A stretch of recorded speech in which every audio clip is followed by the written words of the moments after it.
11ଟି ରୋଗରେ ଆକ୍ରାନ୍ତ ଶିଶୁର ହେଲା ବିରଳ ଅସ୍ତ୍ରୋପଚାର।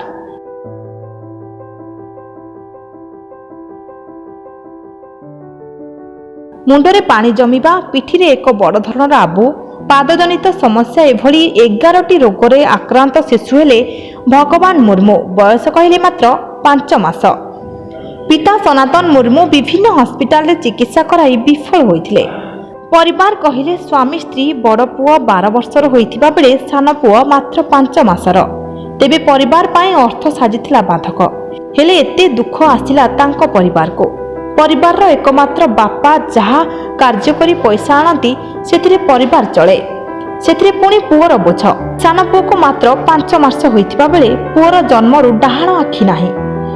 ଏତେ ଦୁଃଖ ପରେ ତାହାର ଯନ୍ତ୍ରଣା ସରିନି। ତାଙ୍କ ପିଠିରେ ବଡ଼ ଆବୁ ମଧ୍ୟ ହୋଇଛି। ଏହା ଧୀରେ ଧୀରେ ବଢ଼ିବାରେ ଲାଗିଥିଲା। ହେଲେ ବାପା ମା ସବୁ ଜାଣି ମଧ୍ୟ ନିରାଶ ଥିଲେ। ଅର୍ଥ ଅଭାବରୁ ମଧ୍ୟ ସେ ତାଙ୍କ ସ୍ତ୍ରୀର ଅଲ୍ଟ୍ରାସାଉଣ୍ଡ କରିପାରିନଥିଲେ। ତେଣୁ ଶିଶୁଟି ଭଗବାନ ମୁର୍ମୁ ଜନ୍ମ ହେବା ପରେ 11ଟି ରୋଗରେ ଆକ୍ରାନ୍ତ ହୋଇଥିଲେ।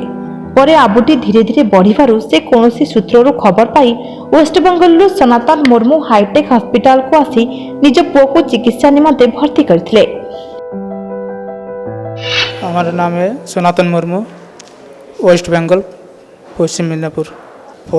प्रथमे আমরা ক্যাম্প করতে গিয়েছিল হাইটেক মেডিকেল কলেজ থেকে আমাদের গ্রামে। সেখানে গিয়ে ডাক্তারবাবুর সাথে আলোচনা হয়। সেখানে দেখালাম, সেখান থেকে বলছে একে অপারেশন করতে হবে, নিয়ে যাবে হাইটেক মেডিকেল কলেজকে নিয়ে যাবে, আমি নিজেই করব।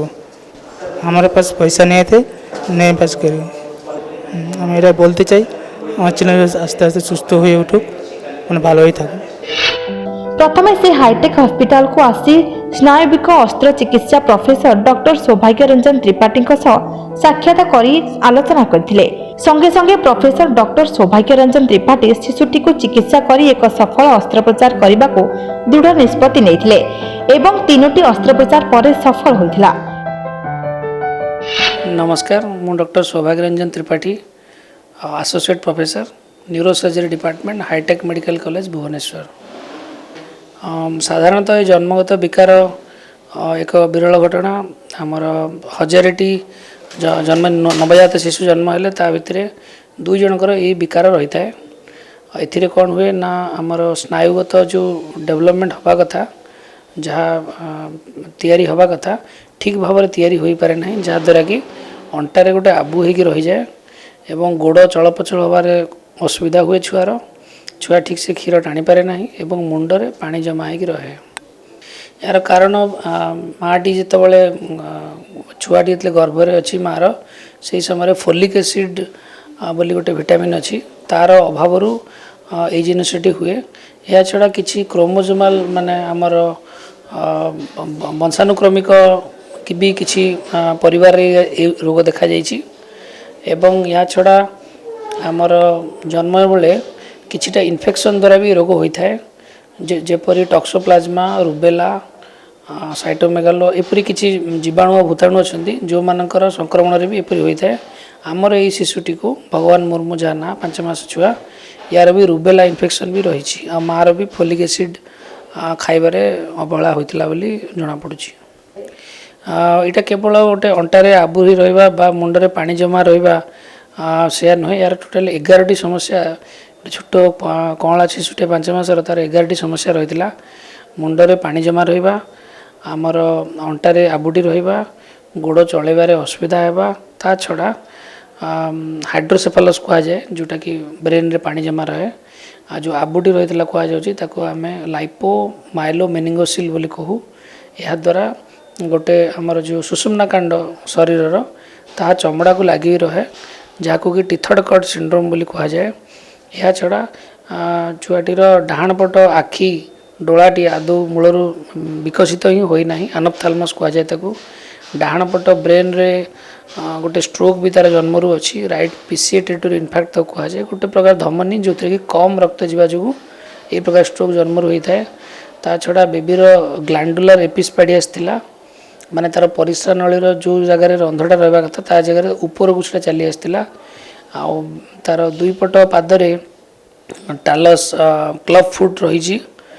यह छड़ा तार किआरी 2 मालफर्मेशन बोले गोटे विकार मुंडे रही जो कि खपुरीर पछ भागे हाड़टी कम विकसित होता है। यह द्वारा ब्रेन उपरे अधिक चाप पड़ी थाए जहाद्वारा हॉलोकॉड सिरिंग्स नामक एक रोग होता है जोटा कि छुआटी जो बड़ हम सी बेक दरज हाथ गोड़ दरज झिम झिम कालुआ ये सब कह बर्तमान अति छोट छुआ थी सेगुड़ा किसी प्रकाश करें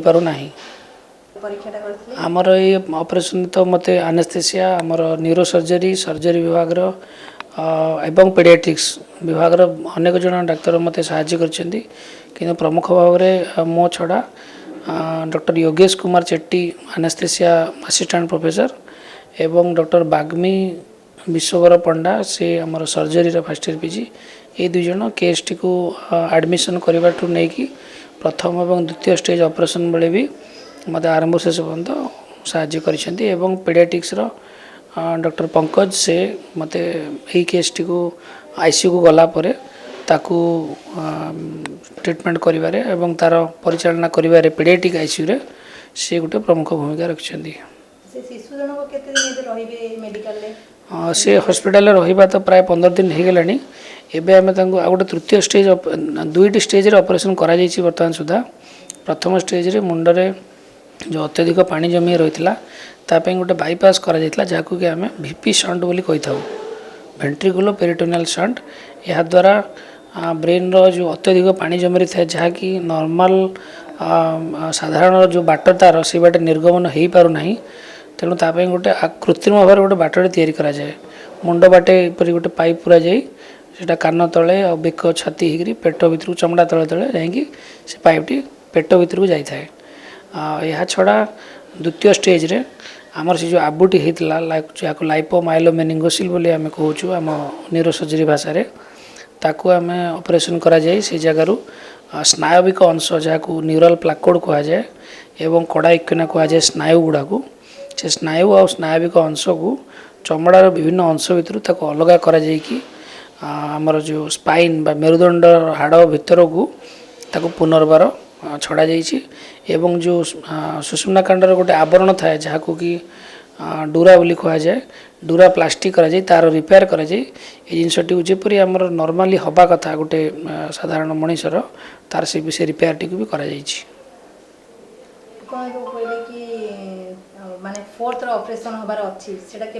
शेष स्टेज जो अच्छा छुआटीर रुबेला इन्फेक्शन जमी मुझे कहली से अच्छी जार से टेस्ट कर जना पड़ा जे सेटा वर्तमान नुह से मोस्ट प्रोबेबली मैटरनल ट्रांसमिशन माने सेटा जन्म बेले छुआटी माँ ठारू से इन्फेक्शन टी पाई पारे तेणु तार चिकित्सा आवश्यक एवं वर्तमान